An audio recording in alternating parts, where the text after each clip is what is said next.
icyambere ntangira yuko Yesu ashimwe.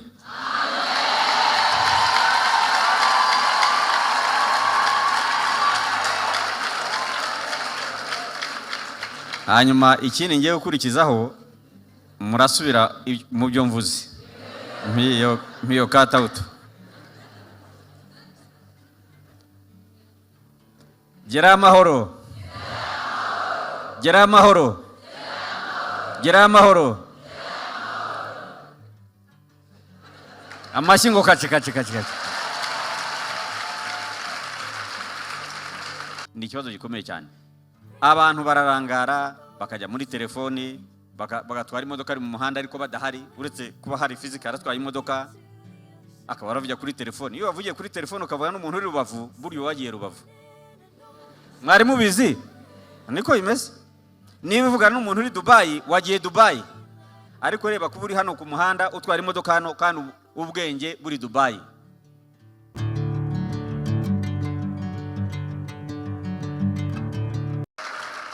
Yego ntabwo wenda tunywa, harabo hanze bajya babwira ngo nywa gake.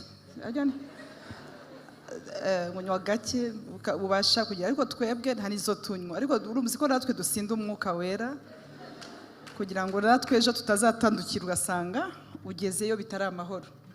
Rero turifuza kugira ngo twakire Sipe Afande Kabera muri polisi y'u Rwanda hamwe n'umubyeyi bari kumwe, nanone araza kuza nyuma Afande Teddy nawe Imana imuhe umugisha araza kumuvugaho, hanyuma tugezeho ubutumwa badufitiye. Murakoze, turabakiriye muri Women Foundation Ministries na Noble Family Church.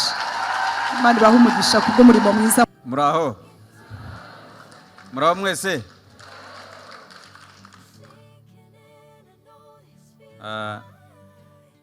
Turishimye cyane, dushimiye Apotre Mignoni, dushimiye abanyamuryango bose ba Women Foundation Ministries.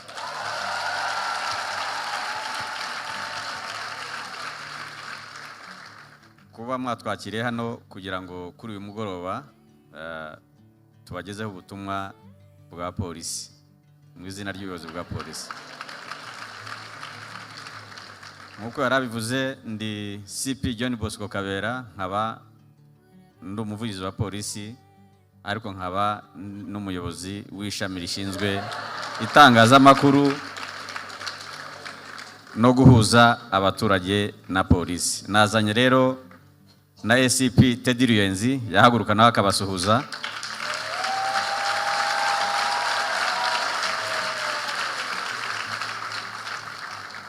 Hari n'abandi ba polisi hano turi kumwe nyine dukorana izi nshingano mu itangazamakuru, nabo bari hano nuko bambaye imyenda ya civili bari muri ako kazi.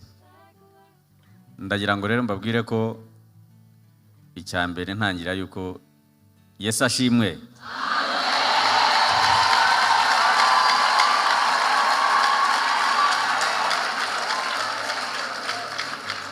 Hanyuma ikindi ngiye gukurikizaho murasubira mu byo mvuze. Mpiyo cut out. Gera amahoro. Gera amahoro. Gera amahoro. Amashingo kaci.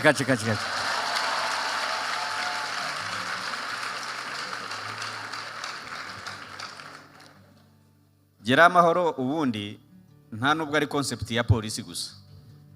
Ngira ngo murabizi, abakuru abato mu muco wa Kinyarwanda, iyo abashyitsi bakugendereraga bageraga muri ukabazo ariko mwahageze amahoro, baba batashye ukaza kurikirana amakuru ukamenya niba baratashye bakagera mu rugo amahoro. Siko bimeze? Icyo gihe byabagaho nta n'imodoka nyinshi ziriho. Murabizi, niba ari ababyeyi bacu, ari basogokuru, ari basogokuruza, icyo gihe aya magambo yarakoreshwaga. Mwahageze amahoro, mwagize mu rugo amahoro. Ubu ngubu ariko birakoreshwa telefoni cyangwa SMS cyangwa WhatsApp. Niryo tandukaniro. Polisi rero nayo ikabivuga ishaka ko abantu bagenda mu buryo bw'ibinyabiziga, bakoresha ibitarakoreshwaga icyo gihe, bakoresha imihanda itarabagaho icyo gihe, hari ibintu byinshi bitandukanye, bakora akazi gatandukanye, bashobora gutekereza ibintu bitandukanye bakora akazi cyangwa se batwara ibinyabiziga, igashaka kumenya ko bavuye aho bava bakagera aho bajya amahoro. None ndabaza, mwese mwagize hano amahoro? Ntabagize impanuka? Mwagenze neza mu muhanda? Mwubahirije amategeko? Mwese uko mungana muraza gutaha mwubahiriza amategeko? Mwese uko mungana? Amen.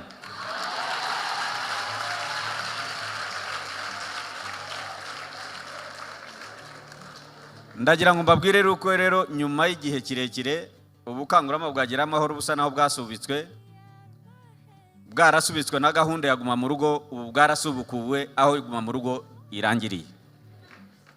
Murabyibuka ko na Guma mu Rugo yabujije abantu gusenga, yabujije abantu guterana, yaje abantu guhurira no guhurira ahantu ngo baganire, gutaha amakwe, gusura inshuti, gutembera.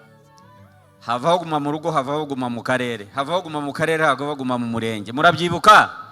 Na Guma mu tugari, na Guma mu mudugudu. Ibyo byose byararangiye. None ubu ngubu gahunda ni Gerayo Amahoro. Mwabyumvise? Turabyumvira twese. Ngiye gukora presentation ntoya cyane, ntabwo ndi bubarambire. Ariko icyo tubasaba hano, ndanabizi yuko ubu hari abandi bantu b'amatorero yandi atari Women Foundation Ministries bari hano. Amakuru tuba twayamenye.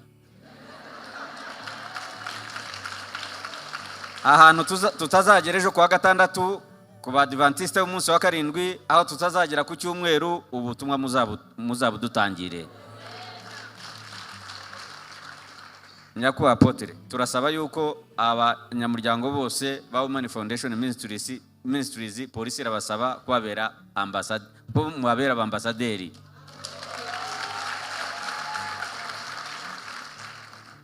Mukajya mujyana ubutumwa bwagera amahoro. Umushyitsi yakugenderera ukamubaza niba yahageze amahoro.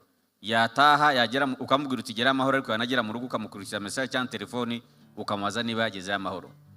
Dere rero ibintu agomba kumenya kugira ngo ava agiye mu rugo, ajye ukaza amahoro, ajye gusenga agere amahoro, atahe agereyo amahoro. Next. Dere ibintu tugiye kuganira ni bijyanye n'impanuka uko zimeze, ni bijyanye n'imibare yazo, ni bijyanye n'ibyo bita defensive driving, gutwara neza utekereza gusa ko ari wowe uza amategeko y'umuhanda wenyine mu muhanda, abandi bose ukavuga uti uyu mushoferi, uyu mumotari, uyu muntu wari wese yewe nzi ko ataza amategeko niyo yamurusha. Niba ari ibyo ngomba kwitonda. Ikindi twaza kureba ibintu byo gukoresha amatara, tuze kureba distance cyangwa se intera igomba kuba hagati y'imodoka n'indi. Tuzigisha ibintu byinshi muri Gerayo Amahoro, ariko hari ibyo twibandaho uko ibihe bizajya bigenda. Iyi gahunda ntigomba kurangiza, ntigomba gusoreza ahangaha. N'ikindi nuko polisi yahisemo gusanga abantu aho bari bitandukanye na cya gihe cy'uko twategeraga mu masoko, muri za gare n'ahandi habaye ibitaramo. Nuko basanga mu matorero, mu nsengero, mu kiliziya, mu ikanisa, mu ishuri, muri muziki, muri BK Arena, nuko basanga muri Rwanda Revenue Authority, ahantu hose twagiye. Abayobozi b'ibigo hano bikorera cyangwa ibya leta, ntuzatangazwe no kubona polisi ibasabye yuko izaza ikabigishiriza abakozi. Niko gahunda imeze, nuko basanga aho mukorera, nuko basanga aho muri. Next.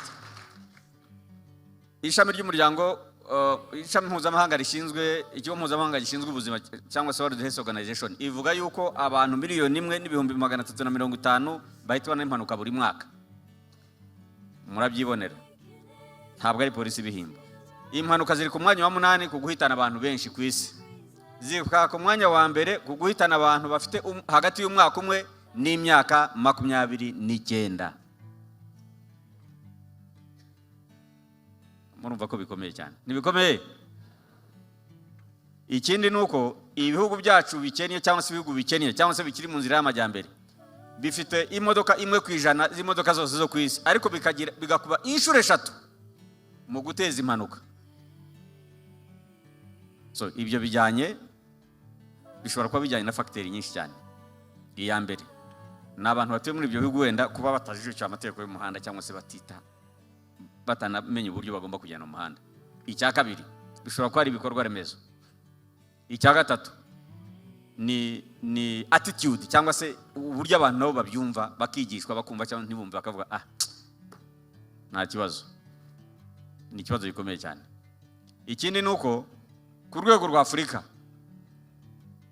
byagaragaye yuko abantu 28 mu 100 bahitwa n'impanuka. Ubu mu Rwanda twari tugeze ku abantu 5.2 mu bantu 100,000. Mu Rwanda rero nkuko mubizi ntabwo nubwo twifuza ko n'umuntu umwe ahitanwa n'impanuka. Yahitanwa n'indwara yananiwe kuvurwa. Abadafite assurance cyangwa ubwishingizi bw'ubuzima mu zindi assurance ziriho bafite mituweli. Siko imeze? Niko gahunda ya leta. Ariko murabizi ko nta mituweli y'impanuka irahari. Murabizi ko izo assurance zindi n'izindwara ntabwo ari iz'impanuka. Impanuka rero dushobora kuzirinda kandi birashoboka. Nitureba ibibazo bigaragara n'uburyo tugomba kwitwara. Next.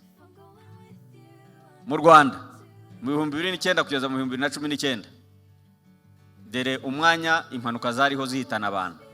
Nubwo kugeza mu 2019 hagabanutseho 2.7 ariko ntabwo bishimishije. Iriya ni raporo ya Minisante yagaragaje uko byari bihagaze hagati y'ibihumbi 2009 kugeza ku 2019. Nabyo mugomba kubera mukayimenya. Nta muntu ukwiye guhitwana n'impanuka. Ariko hari impanuka tubona ugasanga izo mpanuka zikwiye kuba zirindwa. Impanuka ubundi ni ikintu udashobora kuba wakumira. Kavuga nta n'uwagikumira. Ariko tubona impanuka ukumirwa. Cyangwa namwe mujya muzumva. Namwe mufite abantu muzi, mufite abantu mubona, mufite impanuka mujya mukavuga uti izi zikwiye kuba zitakabaye. Next.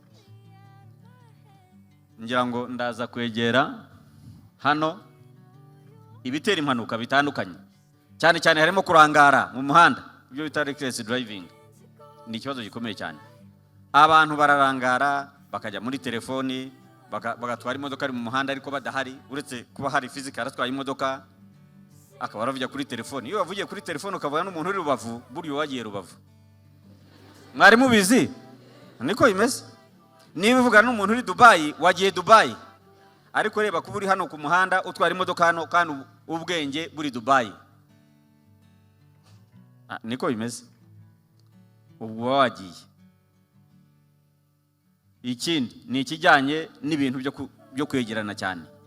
Muzarebe buryo imodoka zo mu Rwanda inyinshi zigonze ku matama cyangwa zigonze kuri garde bu inyuma. Mujya mubibona? Barasetsa hari abagonganye uyu munsi ubwo ngo ati yankojejeho. Ugasanga imodoka buri gihe ifite akantu irya radikinyoteri ryaramenetse. Garde bu irenda kuvaho. Cyangwa nubu tugiye nkajya hari mu modoka zanyu. Nkunze ko hari ababyemeye yuko ariko bimeze. Nukubera kutagira kutubahiriza intera hagati y'imodoka ikinyi cyonziga n'ikindi. Ndetse ugasanga muzarebe cyagiye cya traffic jam mu gitondo cyangwa ni mugoroba. Mujya mubibona uburyo buri muntu wese abashaka kwegera undi kugira ngo ntabwo ari byo. Ubundi ntabwo byemewe. Kunyuranaho bitemewe. Ndagira ngo mbasabe banyamuryango ba Women Foundation Ministries ntihazagire kugira umuntu uwo ari wese hano unyuraniraho iburyo. Unyuraniraho hehe? Kirazira kikaziririzwa. Ubu ngubu rero ngira ngo rimwe tuzasaba yuko haba abantu b'intangarugero. Tuze nkano dusabe nyakubahwa Minyoni atubwirira abanyamuryango bavuga ati reka twese tuvuge ngo ni umuhigo turawufashe.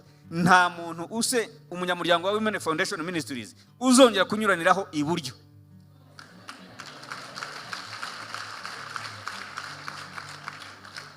Hakomye mu mashyi abantu bake yabimbere. Bari yarurira rubyiruko mbona ko badakomye mu mashyi. Hari ko badakomye mu mashyi. Ko mudakomye mu mashyi.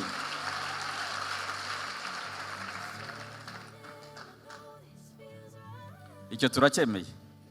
Ubu ni ejo cyangwa muri mugoroba nimbona ikinyabiziga kigenda neza kikanyuranaho ibumoso cyarangiza kikagaruka iburyo, ndavuga ngo abantu bavuye gusenga hano muri Women Foundation Ministries.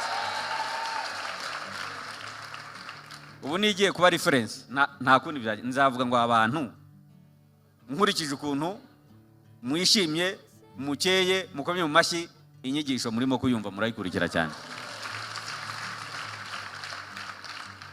Mu Rwanda dutwarira mu kuboko kw'iburyo, tukanyuraniraho ibumoso, tuhagaruka iburyo. Iyo umuntu akwimye inzira, wakwihangana cyangwa ukamuterera ihoni cyangwa ukamuterera amatara akaguha inzira. No kuri iyo mpamvu nawe nugendera ibumoso ugomba kuba wihuta. Ariko niba unihuse ukanyura ku kinyabiziga, ugomba kugaruka iburyo. Mwabyumvise? Ikindi gikomeye cyane ni ukwimana uburenganzira bwo guhita mbere.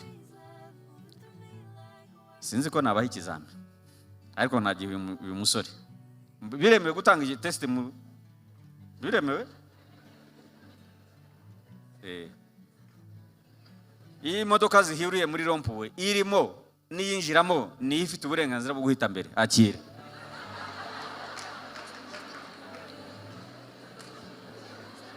Witwa nde? Moses. Witwa Moses. Utunze ikinyabiziga? Oya.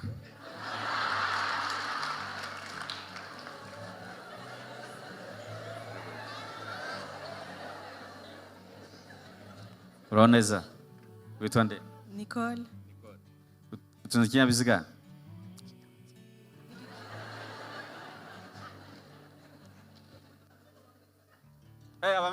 Imodoka. Umuduga. Okay.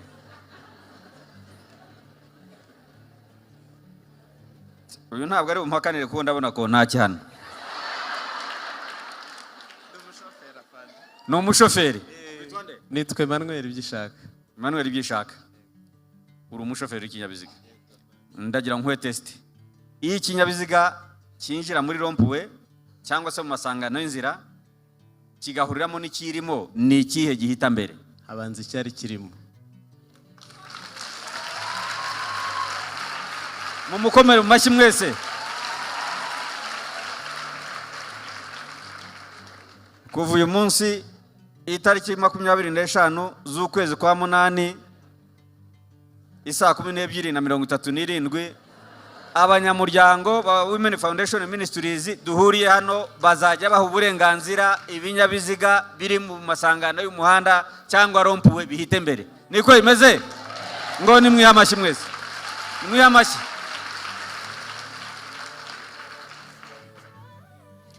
Kuva uyu munsi itariki 25 z'ukwezi kwa munani mu 2023 isa 1:37 abanyamuryango ba Women Foundation Ministries biyemeje kuzajya bagendera mu gisate cy'iburyo bw'umuhanda bakanyuranaho ibumoso bakagaruka iburyo. Amashi kugira ngo tume ko mwabyemeye. Bira bintu byose bitera impanuka turagomba kugenda tubireka. Ubu niho tugenda turavivura gusa ngo kiriya turakiretse. Reckless driving turayiretse. Failure distance turayiretse. Wrong overtaking turayiretse. Violation of right of way turayiretse. Failure to use side mirror. Kuva uyu munsi abanyamuryango ba Women Foundation Ministries bagiye kujya bareba televiseri zabo ku binyabiziga izo ku mpande zombi niyo mu kinyabiziga bazikoreshe kugira ngo batazere uruhare mu guteza impanuka. Niko imeze? Mbere yuko bahaguruka bamaze kwicara mu kinyabiziga. Ikindi kuva uyu munsi abanyamuryango wa Women Foundation Ministries biyemeje cyangwa natwe twiyemeje. Ese ubu nge sinajemo?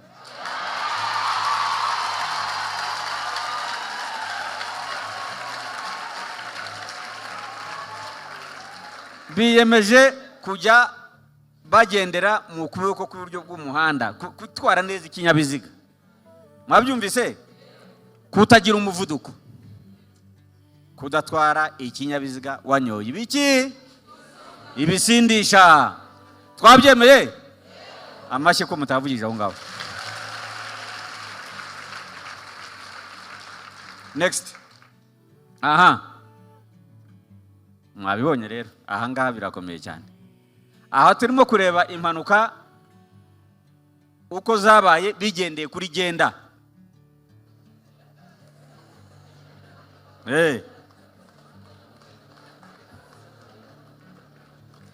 Iri somo rirakomeye cyane. Kuva mu kwezi kwa mbere kugera mu kwezi kwa gatandatu, mu kwa mbere 48, mu kwa kabiri 39, mu kwa gatatu 65, mu kwa kane 37, mu kwa gatanu 35, mu kwa gatandatu 41, toto 164. Abadamu, abakobwa, abari n'abategarugori mu mvugo ya kera. Si neza ariko uraza kwibona kubera ko nubundi ntabwo dushaka impanuka iba nimwe. Iyo mubaye rero rimwe bikaba kabiri kaba gatatu, uraza kubona ko umubare w'abantu uri ruhitana. Turabasaba yuko mutazongera kugira uruhare muri izi mpanuka. Murabyemeye? Abagabo 1358, 1138, 1341, 1341, 1073, 1423, 1200, 7559. Abo bireba mwese murareba uruhare. Uruhare twarureka twarugabanya. Turabyemeye? Abagabo amashyi ngo kaci. N'abagore n'abakobwa bakomera mu mashyi yuko ibi tubiretse. Amashyi.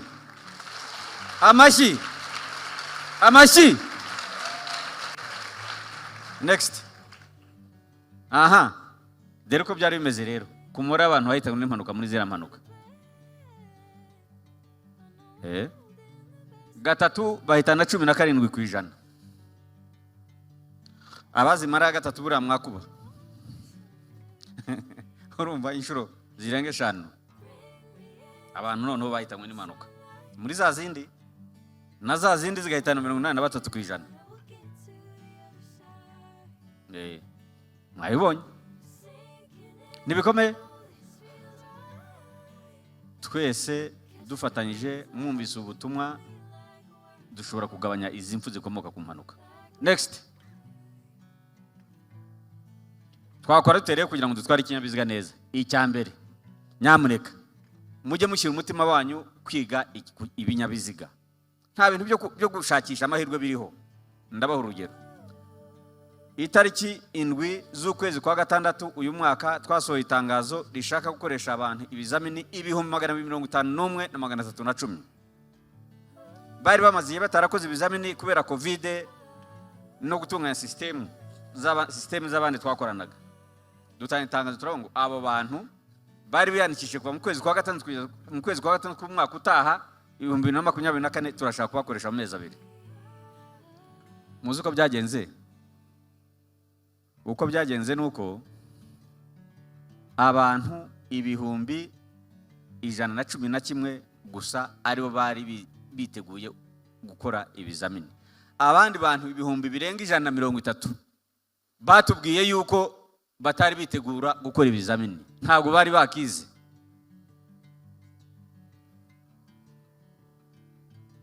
Urumva nyine the degree of preparedness and readiness. Murabyumva? Ubwo niko imeze. Nuko byari bimeze. So, nyamuneka niba ushaka gutwara ikinyabiziga, abadamu, abagabo, abakobwa bari hano bataragura ikinyabiziga bateganya iyo gahunda, nibige gutwara ikinyabiziga bakorere perime bazatwara ikinyabiziga neza mu muhanda. Icya kabiri, mujye mumenya ko imodoka zanyu zifite ubuzima, mugomba kuzireberera. Keep your car well maintained. Ugomba kuzireberera. Ukagenda ukareba yuko ikinyabiziga cyawe gifite ubuziranenge bwo kugenda, kidafite ikibazo cyo kugenda mu muhanda. Ikindi, iyo winjiye mu kinyabiziga ambara umukandara, ni bangahe babikora? Bibashyira amaboko hejuru. Abinjira mu kinyabiziga ikintu cya mbere ataracyatsa agambara umukandara nashyira ukuboko hejuru. Mumbabarire ndabaza ibibazo byinshi. Kubabwira ngo mushyire ukuboko hejuru ni ukugira ngo nyine tubirebe. Nizere ko atari ukubarushya. Niko polisi yigisha. Nzego z'umutekano kugira ngo urebe ko ibintu byumve ngo ninde, ni jewe, ni bite, bimeze bite, ni twese. Ntabwo ari ngo ariko ubwo bimeze bite. Nta assumption ibaho. Mu mutekano nta assumption ibaho. Ntabwo ngo ubwo niko bimeze, ugomba kureba uko ariko bimeze nyine. Ikindi, ni ikijyanye nuko ugomba ibyo bita practice defensive driving. Nibyo bintu nabwiraga. Ukareba ibintu byose ukavuga uti uyu muntu ndabizi iyo tugeze ku matara ashobora kuza kangonga. Nitugera muri zebra crossing umunyamaguru yangonga. Mwari muzi ko umunyamaguru yakugongera muri zebra crossing? Njambo nabanyohereza utuntu ngo abanyamaguru basigaye mujya mutubona batuhereza ariko buri ubundi wakanagiye muri zebra crossing nuko abanyamaguru bacu nyine ari bagira discipline abaturage bacu. Ubundi aje yabe ni muyiparikamo hari aho ku gishushu hari jyamu mukayiparikamo ashatse yakura imodoka yawe akayica hejuru. Hariya narahigishirije iminsi myinshi ariko byarananiranye. Ashatse yayurira rwose akayitona akagenda akagwa ku yindi akagenda. None se ko amuje ubundi ugomba kuhagaze kuri wa murongo akanyuraho izindi modoka nazo zawurenze ntawe uparikamo. Defensive driving. Ukamenya amategeko. Ikindi ni ukureba speed limit. Ibyo twabivuze. Ikindi ni ukurega gukora zigizaga mu muhanda. Ugenda ujya mu muhanda ugenda mu gisatu ukongera ukagira icyo ukagenda. Ikindi ni ukwerekana indangacyerekezo iyo ugiye guhindura icyerekezo nyine. Ikindi cyo bita avoid multitasking. Nyamuneka uyikora ibintu byinshi mu mutwe wawe cyangwa kuri telefone utwaye ikinyabiziga. Abantu bakora akazi kenshi cyane batwaye ikinyabiziga likelihood nuko bazakora impanuka cyangwa bakayiteza. Ni ikibazo gikomeye cyane. Iyo wumva urushye nyamuneka witwara ikinyabiziga. Niba wumva urushye, niba mutameze neza, niba wumva usinzira witwara ikinyabiziga. Next. Rero kubijyanye na defensive driving ni ukugira ubumenyi, ni uguhura maso. Cyakabiri guhura maso. Ureba ibintu byose ubireba neza. Ureba imbere yawe mu muhanda ufite ubumenyi ari kuri maso mu muhanda. Ibiguturuka iburyo, ibiguturuka ibumoso, ibiguturuka imbere, ibizi inyuma. Yare televiziyo nababwiye ya indi inyuma. Abibuka kuzirebesha inyuma buriya ni bake cyane. Ariko buri ukwiye ku muco. Iyo wicaye ukavuga uti nayimanuye, iyi irareba neza, iyi irareba neza, ahasigaye ukavuga uti ngiye gutwara ikinyabiziga. Ukabura rati. Nibijya mu muhanda byose ukabibona. Next. Ukareba kure. Ukaba wakora judgment cyangwa se ukamenya guhitamo no gufata ibyemezo aho rukomeye cyangwa uko bimeze. Ukaba ufite ubumenyi. Foresight, skills n'ibindi. Ikindi rero nyamuneka. Hano mu gihugu dufite ikibazo cy'abantu badacana amatara. Ugafata imodoka 50 nijoro. Wabwira umuntu ariko nari nibagiwe nabonaga hakiri kumbango. Ubwo ni saa 3 z'ijoro. Now gahunda y'igihugu yo gushyira amatara ku mihanda no kumurika umujyi no kumurikira ku mihanda abanyarwanda kugira ngo ahantu hose agaragare ntahihuriye no gukuraho amatara y'ikinyabiziga cyaguranywe. Amatara tamwe sanse siko bimeze. Amatara ntamwe sanse nta konsome sanse akonsome sanse isa 12 cyana amatara y'ikinyabiziga cyawe. Ariko usanga dufata abantu imodoka 50 abantu saa 6 z'ijoro usanga badacanye amatara. Kandi burya imodoka idacanye amatara na plaque ntizigaragara. Sinzi ko mwari mubizi. Ntimubizi? Kwibagirwa byagutera ikibazo, kwibagirwa byaguteza impanuka, kwibagirwa byateza impanuka abandi nyamuneka ni mubyirinde. Reba noneho rero. Iyo hari amatara, iyo hari ibihe nanone bitandukanye, ugomba kumenya ko ucana amatara mu mvura, mu bihu n'ibindi. So, mugomba rero kumva yuko ubu tumaze iminsi n'ubwo ukangura tuvuga. Hari uzi ko abantu babazi ibintu nyine ari ibintu bizwi biri conventional bizwi, ariko ugasanga abantu babizi. Tukabibutsa. Ibi rero turabibutsa kugira mu bikore. Ntihaze kugira umuntu uvanga adacanye iki? Amatara. Winjira mu modoka ukayatsa ugacana amatara. Next. Ikindi ni ukumenya ucanira station yo murayizi. Station murayizi ariko wicana ryari. Kavuga uti mpagaze ahantu hashobora kuba hatagaragara neza. Cana station mu kinyabiziga ni cyiza kikurebe uhita ubibona yuko nyine hari ikinyabiziga. Mugomba rero kubimenya. Mukamenya igihe mucanira amatara n'iryari. Ibintu byose biri mu mategeko cyangwa niyo wajya kuri kubakoresha ikoranabuhanga kuri Google ibi bintu byose babibona. Next. Ku bantu batwara abagenzi rusange bagomba gucana amatara imbere mu binyabiziga. Iyo ni inkuru ishaje. Siko bimeze? Ibyo murabizi ntabwo nabatandiramo. Next. kubw'umutekano w'abantu. Next. Aha, dore ibintu mugomba kumenya iyo mutwaye ikinyabiziga. Icya mbere, amaso abiri ku muhanda. 2 eyes on the road. Amaso angahe? Abiri ku muhanda. Icya kabiri, amaboko abiri kuri steering cyangwa kuri vola. Bya bintu byo gufatisha ukuboko kumwe ukundi kurya pome, ukundi kunywa amazi, ukundi kunywa ji, ntabwo byemewe. Amaboko abiri. Birakomeye cyane. Ikindi ni ukwambara umukandara. Ikindi ni ukureba uburyo indorerwamo cyangwa se mirror cyangwa se retroviseur zimeze. Abyumvise? Ikindi niyo wenda kuvuga kuri telefone yuko ugomba gupakinga ukavuga kuri telefone warangiza ugakomeza. Bizashobora bangahe? Ngo nimukomeye mu mashyi mwese niba ibyo bintu muzabishobora. Mukomeye mu mashyi hariya niba ibintu muzabishobora. Hariya. Subira inyuma gato, subira just ikindi gikomeye cyane rero. Mbere yuko niba ushaka kumva music cyangwa ushaka gukoresha GPS, bikoresha utari wahaguruka. Ureke kugenda utiripota ugira gute byanze, ukoresha ukundi kujya gute wongera kureba wenda kugonga ukagira gutya. Ni mubizi? Ugashanga ugiye kubonga imodoka ukagira gutya nakoraga ibiki nimo kureba. Bikora utarahaguruka. Mwabibonye? Ukubahiriza umuvuduko wagenwe. Keep right and less overtaking. Ibi twabivuze kare. Ugendera imoso kereka urimo kunyura naho. Next. Ukamenya biriya byapa. Biriya bimenyetso. Biriya n'iby'amatara. Iritukura no guhagarara, hariya no gutegereza iry'icyatsi cy'umuhondo, iry'icyatsi risa n'icyatsi no kugenda.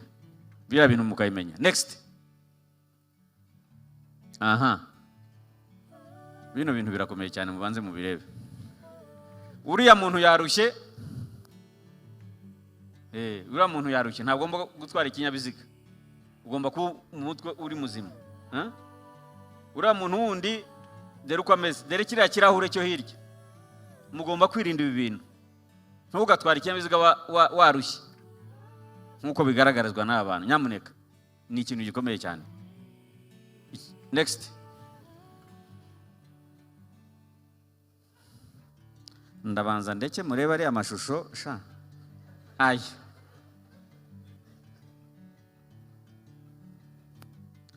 Mubanze murebe.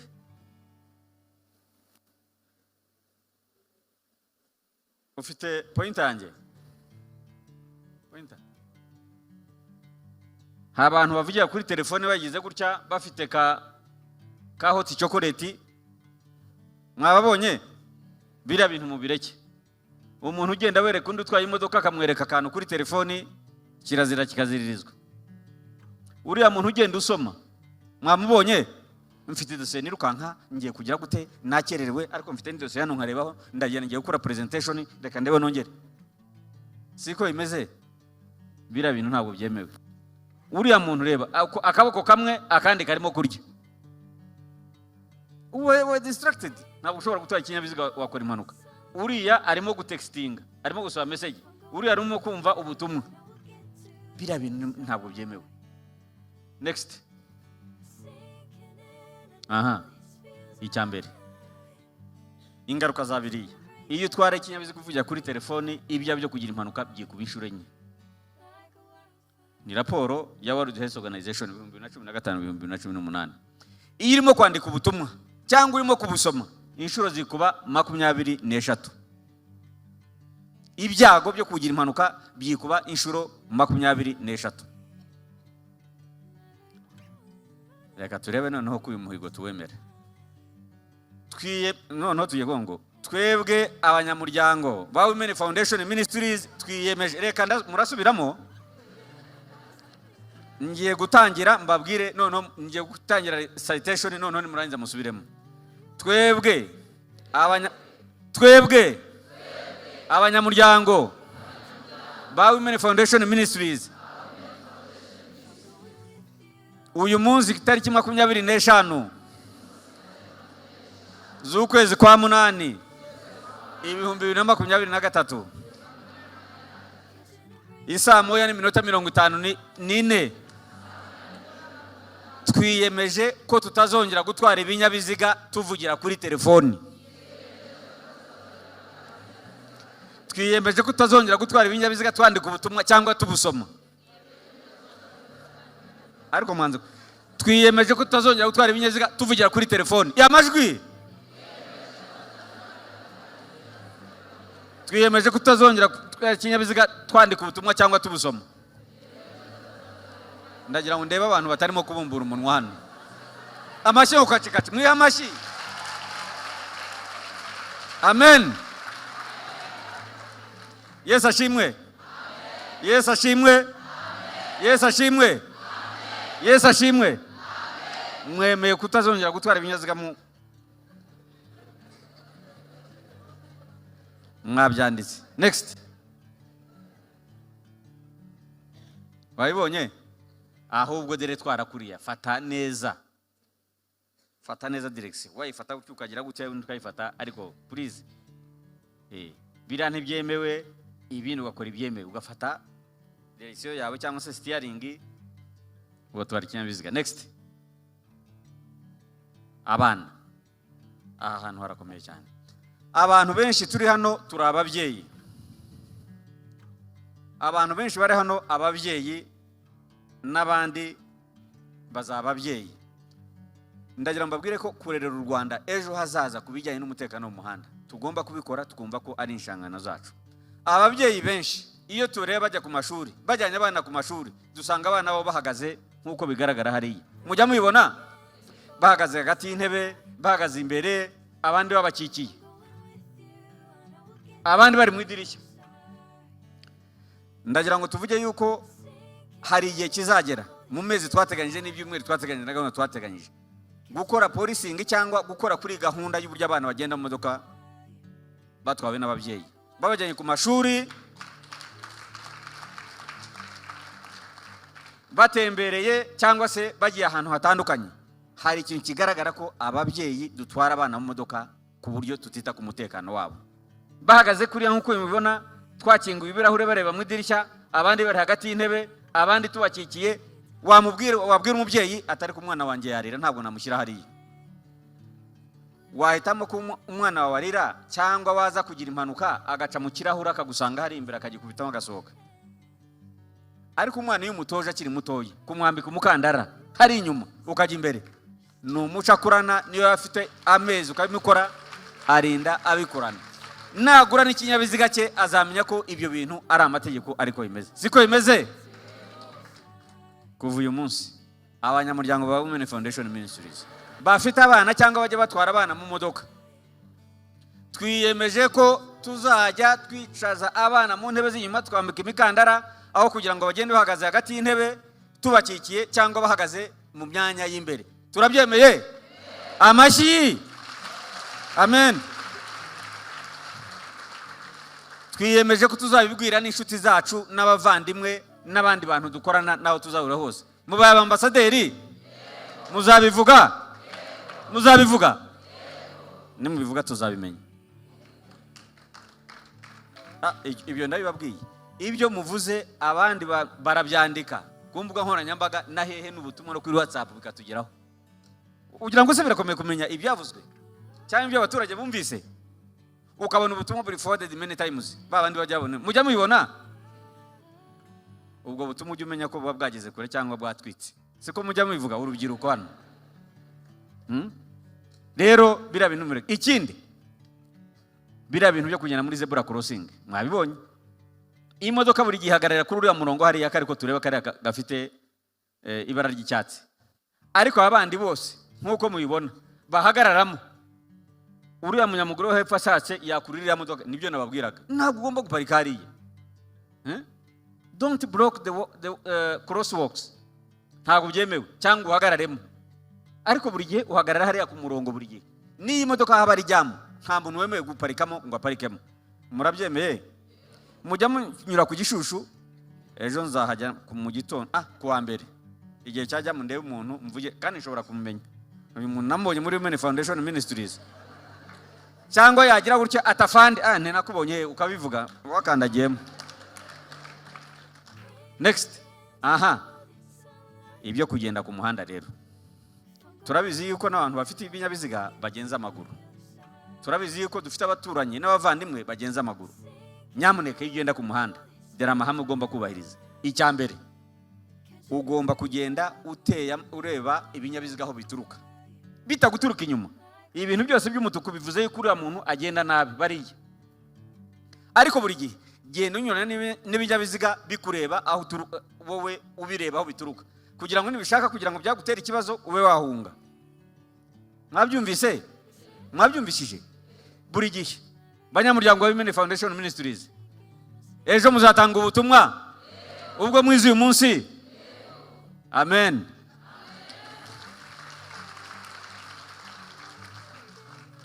Ikindi, nyamuneka murinda abana. Mujye mumenya uburyo murinda abana. Subira inyuma hariya. Iyo urimo kugenda n'umwana mu muhanda, buri gihe wowe mufate niba ibinyabiziga bituruka mufate mu kaboko k'ibumoso wowe. Abandi batwara hano bakagenda bajya ku muhanda, mujya mubibona. Umwana buri gihe umushyira ukamurinda, ukamufata akaboko k'iburyo kugira ngo ibinyabiziga binyura ahangaha mufashana. Ariko abandi amufata hano ntazi nuko bigenda, akabisika n'ibinyabiziga. Wowe uri umuntu mukuru nkaho wakarinze umwana ukamufata gutya. Ubwo butumwa noneho rero bira bintu byo kwambika zebra crossing, ndabizi hano ko hari abafite kuteri n'ubu ntibazifite, nanjye ndazifite. Ariko nimwirinde icya mbere kugenda mufite kuteri nk'uriya muntu mu muhanda mwambuka zebra crossing, muvugira kuri telefone nk'uriya wundi. Mubwire abantu be kwambuka birukanga, mubwire abantu batwara amagare be kugenda bafite ziriya ntuza, bagende nk'uriya muntu wo hasi ugenda wihuta. Video ntimwayibonye? Iriya video irahari. Buri muntu uzajya gushaka kwambuka umuhanda nashaka ajya download ngo abanza irebe abone kwambuka. Mwaribonye? Iriya ni demo, nuko ngo bigenda biti. Kuko ushobora kuvuga ngo ari kubundi afande buriya ibyo biyo yabikora. Niko bimeze. Twerekanaga ibibi tukerekana n'ibyiza. Next. Distance. Nta kwegerana cyane. Ariko noneho bituruka imihanda imeze, uko ikirere kimeze, imvura yaguye n'ibindi, cyangwa se n'uburemere bw'ikinyabiziga. Hari uburyo iyo utangira guhagarara ugomba kuba aho ugomba kubugeze. Stopping distance. Iyo ugendera kuri birometero cyangwa se meters per hour, dore uko bimeze aho utangira guhagararira. Braking distance. Ni ibintu ushobora gushaka ukabibona, ariko abantu ajya kwibagirwa. Niyo mpamvu imodoka zanyu kuri gare de bu zihora zigonzwe. Turabasaba iki rero? Turabasaba iki? Icya mbere ni ukudufasha namwe mukagiza ubutumwa kure bujyanye na Gerayo Amahoro, mukabiha abavandimwe, mukabaha inshuti, mukabwigisha abana, mukabigisha abantu bose.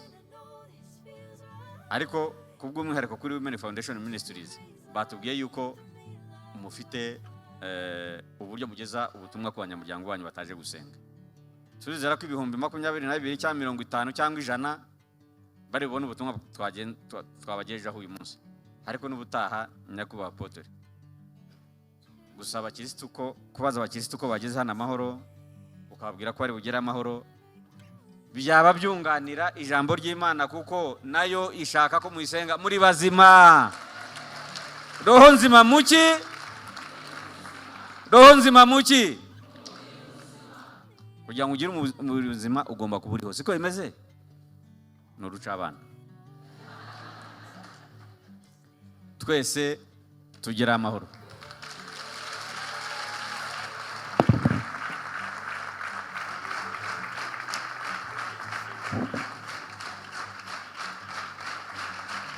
Amashi menshi.